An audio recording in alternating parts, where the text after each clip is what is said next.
Budget पर जिस तरीके से हम बात कर रहे थे, तो अभी ये भी खबरें आ रही हैं बहुत ज़्यादा कि नवाज़ शरीफ साहब भी बहुत सरगर्म हैं और वज़ीर ख़ज़ाना साहब मोहम्मद औरंगज़ेब साहब, कोई उनकी वो परफ़ॉर्मेंस से खुश भी नहीं है। तो व्हाट साहब, क्या वाक़ई ये खबरें जो आ रही हैं कि औरंगज़ेब साहब की जो नौकरी है, वो खतरे में पड़ गई है? और उसके साथ-साथ दूसरा ये कि जो नवाज़ शरीफ साहब हैं, वो एक बार फिर से मुतहर्रिक हुए हैं और मुलाकातें भी चल रही हैं। किन-किन लोगों से मुलाकातें हो रही हैं? कोई खबरें तो हमसे शेयर करें। बिल्कुल फिजा, आप दुरुस्त फरमा रही हैं। नौकरी खतरे में पड़ी नहीं, हल्की सी हिली है ज़रा कुर्सी, खतरे में अभी पड़ी अच्छा, नहीं है। और जो दूसरी बात, अच्छा। मियां मोहम्मद नवाज शरीफ की मुलाकातें हैं वो बड़े ज़ोर शोर से हो गई हैं। ये लास्ट थर्सडे को मियां मोहम्मद नवाज शरीफ के तमाम टेस्टों की रिपोर्ट्स आई हैं और उनको डॉक्टरों ने A+ करार दिया है। अब जब डॉक्टरों ने A+ करार दिया है तो फिर वो आगे हैं मैदान में आगे उन्होंने दो चीज़ें की हैं। पहले तो उन्होंने कहा वफाकी बजट की बना रहे हो, मैंने ज़रा चेक कराओ। इस सिलसिले में ब्रीफिंग देने के लिए तशरीफ़ लेके गए इशाक डार साहब रायबंड में 48 घंटे पहले। ऐसा अच्छा, उसके मौके पर इशाक डार की मौजूदगी में SN इकबाल साहब को बुलाया गया, जो जनरल सेक्रेटरी हैं मुस्लिम लीग नून के। और बजट के हवाले से जो मुस्लिम लीग नून के दो मास्टरमाइंड है वो इशाक डार साहब और SN इकबाल साहब हैं। दोनों साहबान ने आकर बताया, जिस पर मियां मोहम्मद नवाज शरीफ ने IMF की रिपोर्ट है, सारी चीज़ें हैं, पेट्रोल है, डीजल है, उन्होंने कुछ अपनी नाराज़गी का इजहार किया और कहा कि इस बजट में एट एनी कॉस्ट आपको पेट्रोल और दीगर चीज़ों के रेट बढ़ाने की बजाय बिल्कुल नीचे की तरफ आपको देखना पड़ेगा। आप जाकर IMF से बात करें, ये हुक्म लगाया है उन्होंने। और चूंकि उनकी सेहत हो गई है ठीक, और साथ साथ उन्होंने प्लानिंग दूसरी मीटिंग में ये बात की है, खूबसूरत आपने नाम सुने होंगे, कभी गई भी होंगी, हुंजा वैली, चलास, सकरदू जाना जी मैं जहाज से बह के। वो एक जगह है जहां पर पाकिस्तान में गिलगित बल्तिस्तान, जिसको GP कहते हैं, वहां पर हो रहे हैं इलेक्शन। वो इलेक्शन अगले महीने 7 जून को मेरा ख्याल एक्सपेक्टेड है। अब मियां जी। मोहम्मद नवाज शरीफ ने कहा है कि जी सियासत में वापस आने के लिए पंजाब तो मरियम को दे दिया, वफाक दे दिया चाचा शहबाज शरीफ को, लिहाजा गिलगित बल्तिस्तान के जो इलेक्शन होने वाले हैं उनमें मेरे रखे जलसे। कैप्टन टाइट सफदर साहब पिछले 5 रोज से वहाँ पर हुंजा वैली में जनाब वो सारे मामलात को देख रहे हैं। अच्छा। अब वहाँ पर होंगे जलसे बड़े लेवल के, गिलगित GP में, जनाब हुंजा वैली में, सकरदू में, चलास में मियां मोहम्मद नवाज शरीफ साहब खिताब फरमा रहे होंगे जैसे कि पहले किसी ज़माने में फरमाया करते थे। ये है दोनों चीज़ें। अच्छा, मतलब हमें पॉलिटिक्स में वो पूरे इन होते नज़र आएँगे। ये जी खाली हाँ। नाराज़गी तक की बात रहनी है। मरियम नवाज़ भी तो गई हुई हैं बाकू, और वो भी पूरा मतलब वज़रा को साथ लेके और बाकी बड़ा पूरे मतलब शान-ओ-शौकत से वो गई हैं वहाँ पर। ये अज़रबैजान के दौरे में क्या खुशखबरी है? क्योंकि यहाँ पे तो ट्रम्प चाइना चले गए, इतने लोगों को, इतने IT के एक्सपर्ट्स लोगों को, इतने बिज़नेसमैन्स को वो कोई डील हासिल नहीं कर सके। तो मरियम नवाज़ जो ये 15-16 लोगों को साथ लेकर गई हैं, व्हाट इज़ द पर्पस? नहीं, थोड़े से ज्यादा कर दिया आपने। 15-16 नहीं, ज़रा घट कर लो, 11-12 तक कर लो, 15-16 ज़्यादा हो जाएंगे। ये जो अच्छा, आज़रबाईजान है ना, ये मियां मोहम्मद नवाज शरीफ के यूं है, तल्लुकात असल में यूं है। और ये जो वहाँ पर काबिल एहतराम चीफ मिनिस्टर साहिबा गई हैं, बाकू आज़रबाईजान का जो शहर है, वहाँ पर जो ये गई हैं, ये खुद नहीं गई, ये दावत आई थी।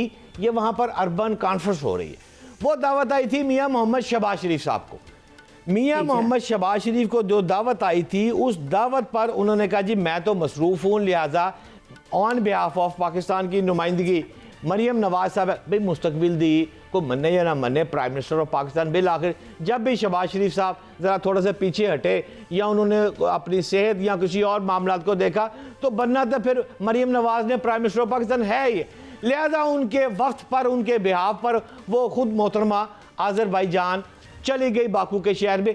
वहां पर जो कॉन्फ्रेंस है वो है शहरों की तरक्की के हवाले से, चाइना से, बैंकॉक से, बहुत सारी ममालिक से वहां पर अफराद आ रहे हैं। लेकिन जो आपकी बात 16 अफराद की थी ना, वो वाकई वैसे थोड़ी सी बात सच्ची है, मुझे भी समझ नहीं। आप 16 तो मेरी बात सुने, 11-12 अफराद भी कम नहीं है दौरे के लिए। 11-12 अफराद भी बहुत ज्यादा होते हैं। जिसको इनविटेशन आया होता है वो जाता है या उसके 1-2 मेंबर और जाते हैं।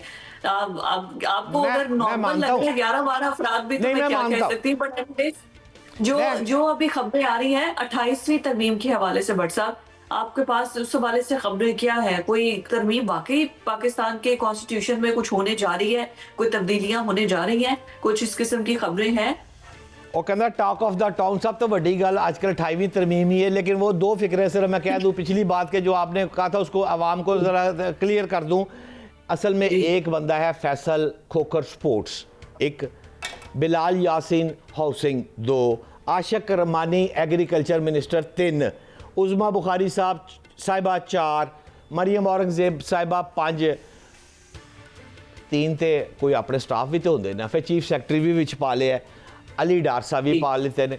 ये सब अफराद अलग अलग गए हैं।